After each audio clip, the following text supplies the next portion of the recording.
வணக்கம், welcome back to my channel 3D Lifestyles Germany. இன்றைக்கி நாங்கள் இந்த வீடியோவில் கேக்கில் எப்படி பேரெல்லாம் சிம்பிளாக எழுதுறேன்னு பார்க்க போகிறோம்.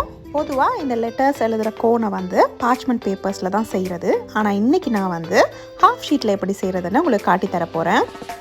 நான் இந்த ஒயிட் ஷீட்டை ஒரு முக்கோணமாக மடிச்சுட்டு இந்த முக்கோண பகுதியை வெட்டி எடுக்க போகிறேன். வெட்டி எடுத்த இந்த முக்கோணத்தை ஒரு கோன் வடிவத்தில் செஞ்சு எடுத்துக்கொள்ள போகிறேன். இன்றைக்கி நான் பட்டரைசிங் தான் எழுதுறதுக்காக யூஸ் பண்ண போகிறேன். எழுதுறதுக்காக பட்டரைசிங் செஞ்சு எடுக்கும் போது 1:1 ரேஷியோ, அதாவது பட்டர் 1 டேபிள் ஸ்பூனுக்கு icing sugar 1 table spoon use பண்ணணும். இது மாதிரி நாங்கள் முக்கோணம் வெட்டின பேப்பரை ஒரு கோன் மாதிரி செஞ்சு எடுத்துக்கொள்ளணும்.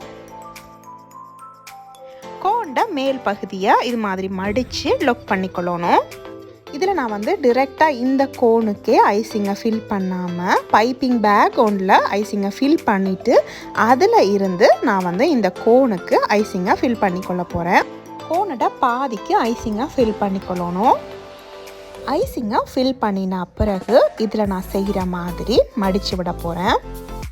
கோனை நாங்கள் செஞ்சு எடுத்த பிறகு எங்களுக்கு எவ்வளவு தடிப்பத்திர எழுத்து தேவையோ அந்த அளவுக்கு கோண்ட முன் பகுதியை ஒரு கத்திரிக்கோலால் வெட்டி எடுத்துக்கொள்ளணும். கேக்கில் எழுதுறதுக்கு முன்னுக்கு நீங்கள் வேறையாக கொஞ்சம் ப்ராக்டிஸ் பண்ணிவிட்டு கேக்குக்கு மேலே எழுதுனீங்கன்னா உங்களோட எழுத்து சூப்பராக வரும்.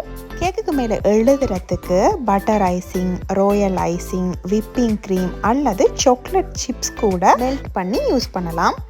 ஹோப் இந்த வீடியோ உங்களுக்கு யூஸ்ஃபுல்லாகவும் இன்ட்ரெஸ்டிங்காகவும் இருந்திருக்குமெண்டு. இந்த வீடியோ உங்களுக்கு பிடிச்சிருந்தேன்டா தம்ஸ் அப் பண்ணுங்கள். என்னோட சேனலுக்கு நீங்கள் சப்போர்ட் பண்ண விரும்புனீங்கடா என்னோட சேனலில் இருக்கா சப்ஸ்கிரைப் பண்ணிவிடுங்க. இன்னும் ஒரு இன்ட்ரெஸ்டிங்கான வீடியோவோட சந்திக்கலாம். Until then 3D Lifestyles Germany தரிசி. நன்றி, வணக்கம்.